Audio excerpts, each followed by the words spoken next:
True crime has become incredibly popular over the last couple of years. Apps like TikTok have propelled true crime cases to the forefront of conversations and brought awareness to cold cases that are desperate for answers. But sometimes there are obscure cases that slip through the cracks.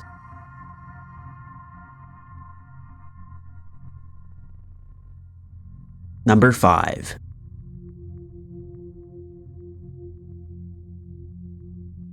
Jurors at the Sheffield Crown Court have been engaged in the bizarre 8-week trial of Dr. Hossam Matwali, the details of which are almost unbelievable and certainly makes it one of the most obscure and scariest true crime stories to come out of 2021. Even the judge, Jeremy Richardson QC, said, quote, "I've never been involved in a more bizarre case in my 41-year legal career, and this case has left me mystified." Dr. Hossam Matwali was found guilty just days ago on Monday, the 20th of September, and details of his crimes will leave your skin crawling. In 2014, 27-year-old Kelly Wilson was in the final year of her nursing degree and was working at the Diana Princess of Wales Hospital in Grimsby when she wasn't studying. Little did Kelly know that her dream profession would lead her into the arms of evil. During her studies, Kelly was suffering from back pain and visited 61-year-old Dr. Hossam Matwali, an anesthetist and chronic pain specialist also based at the Diana Princess of Wales Hospital. After his initial consultation, Kelly began working for Dr. Matwali in his private pain clinic, based out of his home in Grimsby. The pair got on well together, and as the months passed, they found it harder and harder to deny their attraction to each other. Within months, Kelly had moved into Dr. Matwali's home, and the two officially became a couple. Dr. Matwali even had a religious blessing ceremony performed to usher in a new chapter of their lives. Within a year, the relationship had evolved into something entirely different. Dr. Matwali began performing rituals on Kelly, telling her that her pain was being caused by jinns that inhabited her body.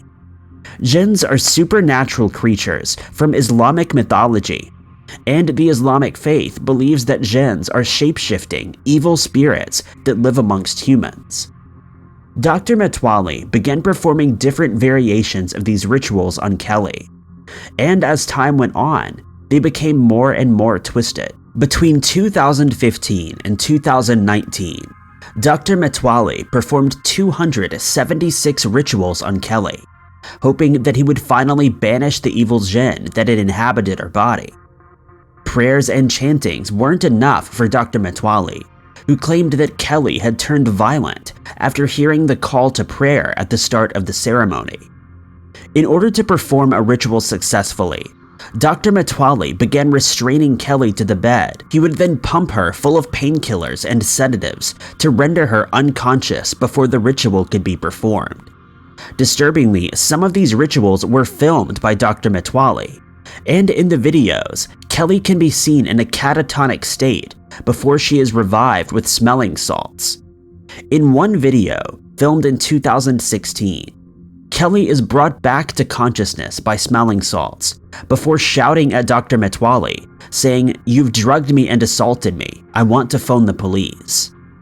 This request was denied, and for 3 more years, Kelly would be subjected to the horrific rituals and be placed into a comatose state by the man she called her partner. It wasn't until 2019 that Kelly was finally saved from the House of Horrors, after Dr. Matwali sent a text to her father saying Kelly was, quote, "in a comatose state and wouldn't wake up." Her father immediately called police and noted that Dr. Matwali seemed to be in no rush to seek medical attention for her. When paramedics arrived at the scene, they found Kelly in organ failure with discolored skin and a strange fluid flowing into her shoulder through a type of catheter. It wasn't until she was transferred to the hospital that doctors realized the full extent of her injuries and the organ damage. Kelly had been administered several medicines such as propofol and fentanyl. Thankfully, doctors were able to save Kelly's life, and she would later file a report against Dr. Matwali. On September 20th, 2021, Dr. Matwali was found guilty on 8 charges, including 1 charge of administering a noxious substance. Dr. Matwali is due to be sentenced at the Sheffield Crown Court in the coming weeks, with Judge Jeremy Richardson QC saying, quote, "You are a disgrace who perverted medical practices for your own ends. You are also not a very good doctor because in these perverted practices, you very nearly killed the woman you said you loved."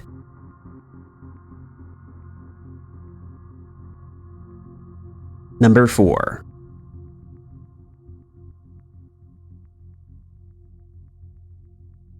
Sheila Sasuke was just a young woman when her roommate, Angela Samota, was killed in the apartment that they shared in Dallas. 26 years later, her tenacity and hard work led to the capture and sentencing of the man responsible. This is definitely one of the craziest true crime stories you've never heard of. And if it weren't for Sheila, Angela's case may still be unsolved to this day. Angela Marie Samota was a computer science and electrical engineer student at the Southern Methodist University in Dallas, Texas, where she was also a part of a sorority and was well liked by everyone she met. On October 12, 1984, Sheila, along with her friends Russell Buchanan and Anita Kadala, attended the state fair before ending off the night at a few clubs. Angela's boyfriend, Ben McCall, was also invited over. However, he declined, saying he had to be up early for work the next morning. She didn't let this bother her, and by all accounts, the trio had a great night, with Kadala and Buchanan saying that she was going around the room of the club talking to everyone and having a good time. At around midnight, the party started slowing down, and the three decided that it was time to return home. Angela first dropped off Buchanan at his apartment at around 1 a.m. before dropping off Kadala at her dormitory. The two commented that nothing seemed out of the ordinary, and they both said their goodbyes, thinking that they would see her in the morning. Before driving back to her own apartment, Angela swung by her boyfriend's apartment to say goodnight and steal a few precious moments with him. At around 1:45 a.m., Ben McCall, Angela's boyfriend, received a disturbing phone call. On the other end of the phone was Angela, and she sounded worried. She told him that an unknown man was in her apartment and was asking to use the phone in the bathroom. Before she could give him any more information, she said she would call him right back and hung up. Ben waited and waited, and as the minutes ticked by, he still hadn't received a call back. Panicked, he drove to Angela's apartment but found that it was locked and Angela wasn't responding. Fearing the worst, Ben called police, and by 2:17 a.m., police had arrived at the scene. When police broke down the door to Angela's apartment, they found her body lying on her bed, and it was determined that her death had been caused by numerous stab wounds to the chest. Angela's friends and family were heartbroken at the news and rallied together to find the person responsible. Police quickly began pointing fingers at her boyfriend, Ben McCall, the male friend she was last seen with, and an ex-boyfriend who lived in Abilene, Texas. Analysis of blood found at the scene quickly ruled them out. However, police were still convinced that they were somehow involved, though without further evidence, they were unable to charge anyone in connection. Years passed, and Angela's case quickly became cold. But her roommate and friend, Sheila Sasuke, never forgot about Angela, and never gave up hope that one day her case would be solved. In 2004, Sheila began obtaining her private investigation license, and used her knowledge to try and get the police to reopen her friend's case.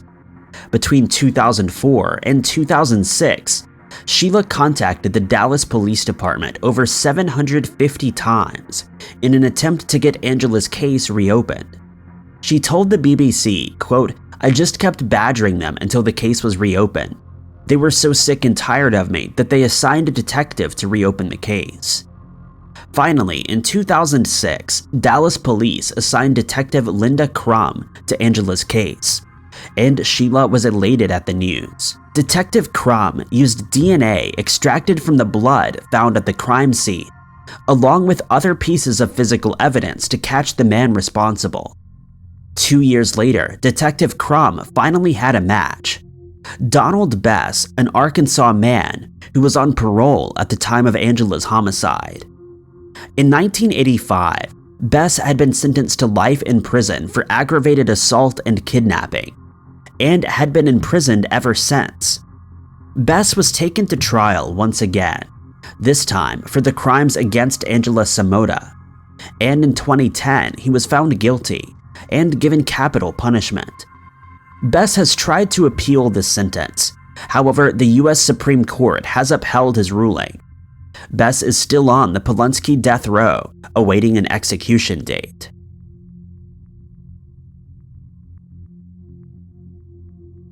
Number 3.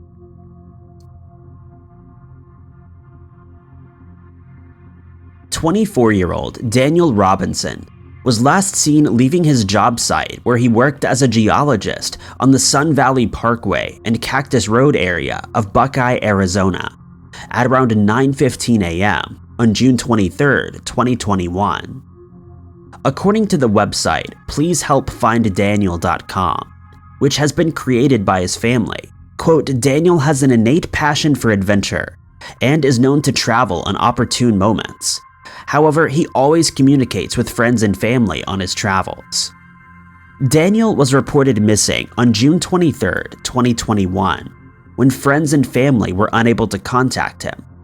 In response, the Buckeye Police Department immediately launched an investigation and used helicopters, UTVs, cadaver dogs, and drones in an attempt to locate Daniel. Little progress in Daniel's case was made until July 19th, when a rancher found his 2017 blue-gray Jeep Renegade abandoned in a remote area of the Arizona desert. According to investigators, Daniel's car was on its side at the bottom of a ravine, and disturbingly, his clothes were found near the car. Investigators say that there was no blood or other physical evidence at the scene. However, the black box installed in the car tells a very different story. The Independent UK reported that Daniel's car had been involved in several accidents after his disappearance, with his father saying, quote, "My son's first initial crash is 4 hours after he went missing. Something happened. Also, there's some paint transfer on the vehicle. I feel like something happened there that we just don't know yet." His father also claimed that the area where Daniel's car was discovered had been thoroughly searched before July 19th, and that he believes someone placed his car there after the searches had been conducted in order to throw off the investigation. The search for Daniel Richardson is currently ongoing, and his family has set up a GoFundMe to help with costs of hiring a private investigator, as well as to help them stay in hotels in Arizona. Daniel Richardson is described as a black male, 5'8", 150 pounds with black hair and dark brown eyes. Daniel was also born without a right hand. His family are appealing to anyone with information to please come forward and contact the Buckeye Police Department at 623-349-6400.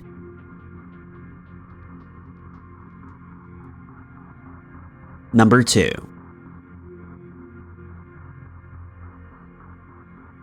In 2000, Gary Allen stood before a jury accused of the murder of Samantha Class in 1997.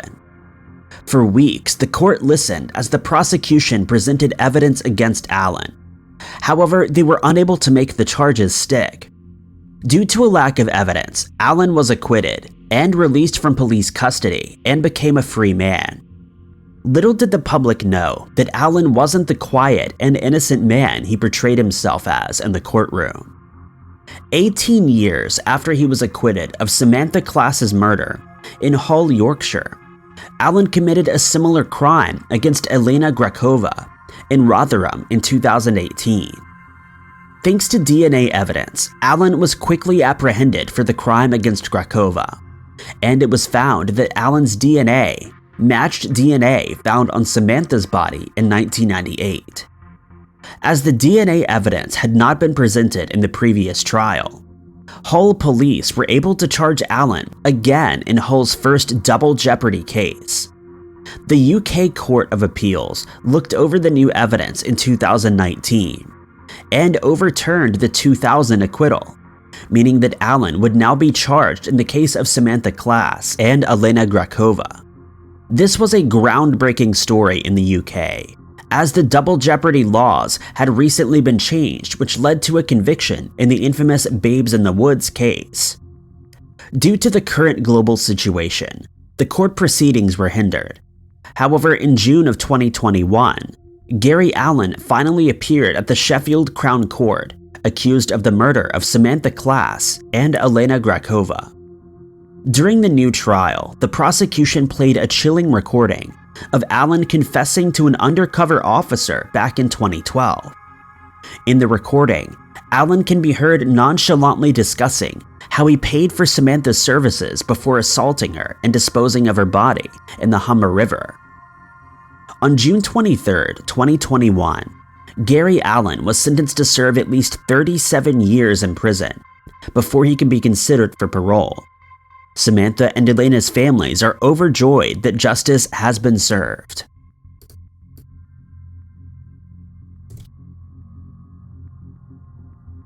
Number 1.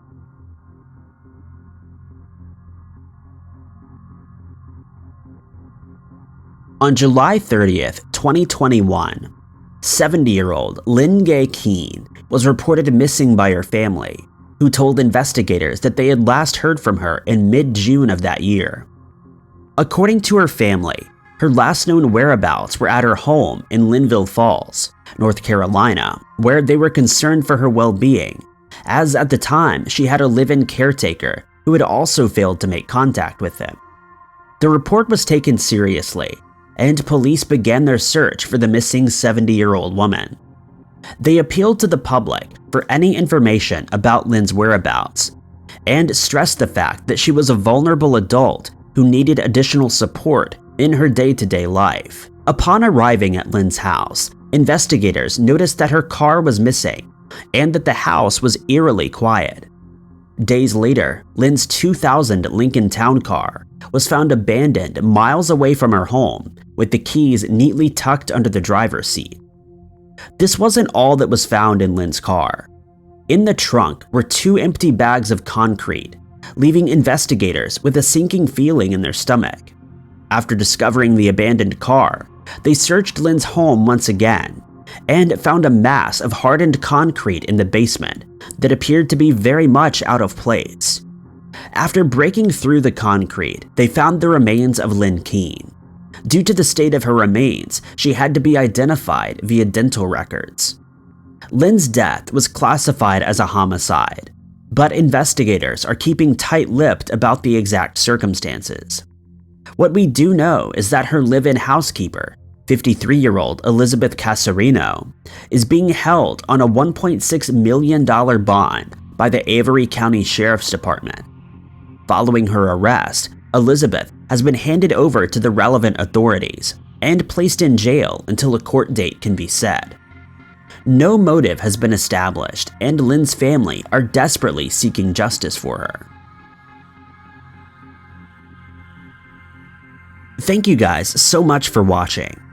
If you liked this video, be sure to hit that like button. Also, don't forget to subscribe and click that notification bell to keep up to date with all of our future uploads. But I've been Ty Knotts, and I'll catch you guys in the next video.